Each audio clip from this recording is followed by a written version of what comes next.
maamulka degmada Celifin ee gobolka Sanaag oo hogaaminayo maayirka degmada Celifin Maxamed Aadan Digaale xildhibaano ka tirsan golaha deegaanka degmada Celifin ayaa maanta booyada biyaha gaarsiiyay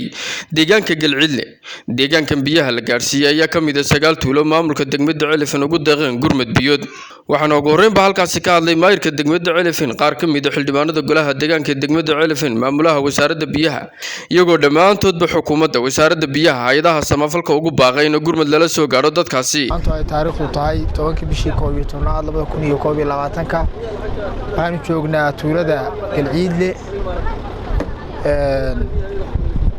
waxa aynu biyo siinayna oo biyo ugu deeqday dawladda hoose degmada Celifin 9 tuulo oo ay tuulada Galcidle ka mid tahay tuulo kastana waxa lagu deeqay 2 booyadood waxaana deeqdaas biyaha soo gaarsiisay dawladda hoose degmada Celifin aan hormuudka ka nahay waxaanu halkan baaq uga direynaa wasaaradda biyaha waxaan leenahay deegaanadaas waxa seegtay dayrtii dadkuna waxay u dhintaa wahraad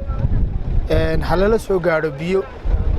oo sida ugu dhaqsaha badan biyaha loola soo gaaro xukuumadda Jamhuuriyadda Soomaaliland wasiirka biyaha hay'adaha dawliga iyo kuwan dawliga caalamiga ah waxaan leenahay insha Allah kulli dadka waxaan leenahay dawladna aragtaan anaguna 18 booyadood baan ugu deeqnay kulli dadkuna waa dadka iska itaalka daran ee aragtaan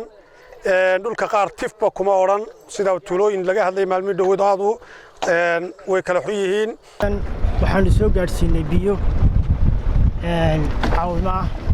biyaha soo bixisay dawladda hoose ee degmada Celifin annaguna aanu ka xildhibaan ahaan aan wakiil uga nahay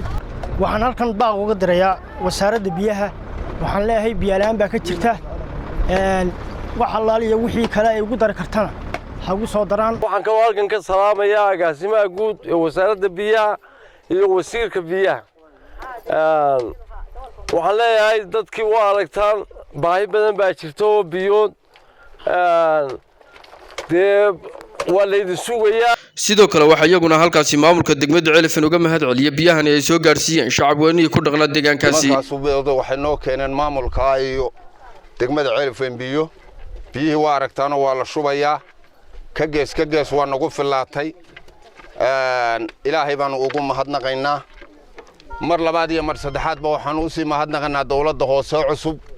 si xogagaala ay ugu kuur gashay dadkii ula socotaa meel walba u tagaysaa xaaladaha dawladda socotaa aad iyo aad ayay maamulka hore uga duwan tahay sida booqashada iyo biyo keenista waa ku mahadsan yihiin maamulku waana ka eegaynay tuuladuna waa Galcidle waxtar waxaanu haynaa maanta haraadkiin hayay dawladda hoose degmada Celifin ee maamulka ee dhawaan la soo doortay biyay maanta noo keentay annaga haraad u ilaanayna annaga iyo caruurta iyo maatadayada maxay haytay mahad waxaanu celinaa maayirka iyo dawladda hoose iyo waayelka noo keenay biyaha ayaanu mahad celinaa waa Maxamed Suuta telefishinka qaranka Soomaaliland Celifin.